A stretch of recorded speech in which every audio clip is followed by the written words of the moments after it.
there, here to review the UFQ or U-Fly Quiet A7 headset.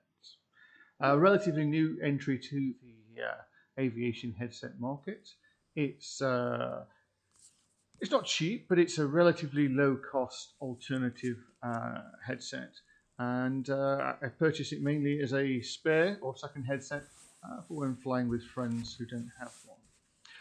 Very nice packaging it comes in. The box is excellent, nice and small and compact.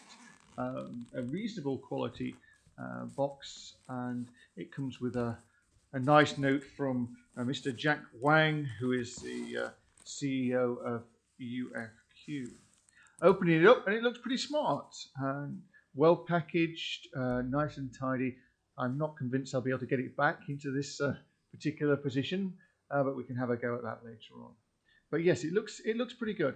Opening it up, it's got a nice look to it, and it's certainly what you might expect from this range of headset. Just picking it up, of course, it does feel extremely light. Not a bad thing for a headset. Of course, you want a nice light headset, but it doesn't feel particularly robust. The spring is quite good. The clamping force will be moderate, a lot less than my Bose. You've got adjustments on both sides for comfort and position, which is nice, and they're pretty good, pretty well made. The on switch is for some reason on one of the ear cups. I'm not entirely sure why. The foam on the ear cups is pretty soft. It feels nice. Feels nice and like it will be nice and comfortable. And of course, the microphone has a mic muff on it, and it's a suitable length for most people. It's got one clip where my Bose has two, so I think that might be a bit of a problem. I normally clip one to my trouser leg and one to the shirt, but I won't be able to do that in this case. And it's got it's no Bluetooth, so it's got a 3.5mm cable, so you can attach music to your phone if you had one on your phone, of course, which most phones don't these days. The battery case feels a little flimsy, and looking at it, it doesn't fit together that well. It just feels a little cheap, poorly made, I think. But we'll try and fit some batteries in later and see how it does. It just doesn't fit together that well. It's clumsy. But first impressions, it's not a bad headset. I think it's going to be suitable and for younger people like my son. It's got a relatively low clamping force, and of course it's very light. Pop some batteries in, see how it works. Now this, surprisingly, is quite a challenge. This battery case is an injection molded part.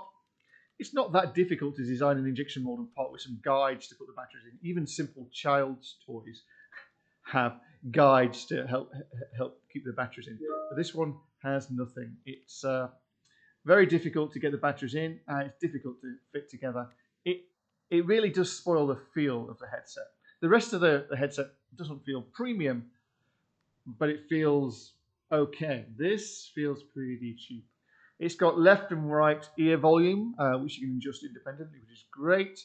And it's got a mono stereo switch. There is no light or power switch on the battery box, which it just seems odd to me. If you want to switch it on, you have to take the headset out and flick on the switch on the headset. First time I used these, I forgot to switch it off, and 2 days later, the headset started beeping in its box, which is not ideal. It has no automatic switch off as well. Jack point to put in in the cable if you want to attach it to your phone and listen to music. No Bluetooth, as we said earlier. Most cases you'll have it on mono in GA aircraft. One good thing about it is the plugs are gold coated, so that's a big plus. It should help increase the electrical contact, reduce the resistivity. I have a first try at putting it back in the box. You do get better at this with practice, and there is a little guide inside the box about how to do it. It is surprisingly tricky to get it to look as nice as in the picture. But after you've done it a few times, you can get it in acceptably, and I think it's good enough to preserve the integrity of the headset in the long term. I took it out for a flight, and actually I was quite surprised. Overall, the noise reduction is pretty good. It's not as good as my Bose headset, I think, but it's not bad at all.